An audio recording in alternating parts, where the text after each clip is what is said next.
dans un processus de réforme du secteur du transport, tout monde confondu, pardon. Bon, alors comme vous le savez, ça fait pas mal de temps qu'on travaille sur une journée d'évaluation. C'est une journée que nous avons nommée Journée de la logistique, une journée nationale de la logistique, où nous voulons mettre à l'honneur la logistique. D'abord pour évaluer la stratégie qui a été signée devant Sa Majesté Alliance Road depuis plusieurs années, et puis de voir un petit peu quelles étaient les entraves à un certain nombre de chantiers, voir quels sont les points positifs de ce que nous avons réalisé pour aller de l'avant. Je dois vous dire que ça a été très compliqué parce que c'est une stratégie où il y a énormément d'intervenants, aussi bien du côté ministériel, mais aussi des collectivités locales et des entreprises publiques. Donc voilà, globalement, je pourrais dire que la stratégie maintenant, elle est bien lancée. Sur un certain nombre d'axes, on est bien avancé, notamment en ce qui concerne la gouvernance, parce qu'on peut parler d'un taux d'avancement de 45% à peu près.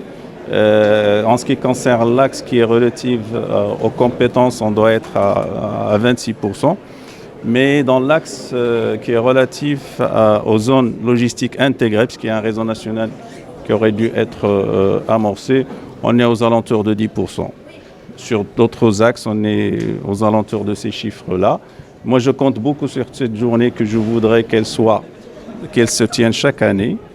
Et va se tenir chaque année, Inch'Allah, le 30 octobre, ce qui permettrait aux différents intervenants, justement, de voir un petit peu dans le miroir leurs engagements. Parce qu'il ne faut pas perdre de vue qu'il y a des engagements du côté de l'État, avec un certain nombre de ministères, mais aussi des engagements du secteur privé. Alors, je dirais que l'importance de la logistique, elle est indéniable parce que de toutes les façons, quand on parle de la compétitivité de l'économie nationale, que ce soit dans les différentes stratégies sectorielles, on ne peut pas le faire si on n'a pas une optimisation des flux logistiques, si on n'a pas de zone de logistique avec des standards internationaux et si on n'a pas une offre logistique intégrée, innovante. Voilà. Déjà, c'est une première édition, d'accord, de la Journée marocaine de la logistique.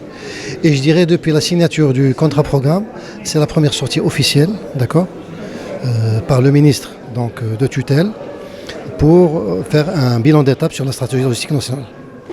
Bon, comme je crois que vous l'avez suivi au niveau de la présentation, donc grosso modo le taux de déploiement de la stratégie il est au niveau de 14%, qui nous pose le plus de problèmes vu sa complexité. Il faut dire que c'est l'axe qui est relatif donc, à la réalisation de plateformes logistiques. Donc c'est un axe qui connaît un taux d'avancement de 9% et qui malheureusement a un poids de 42% au niveau de la stratégie. Donc faire accélérer le rythme de déploiement de la stratégie revient donc tout d'abord bien sûr à accélérer donc le déploiement de l'axe relatif aux plateformes logistiques.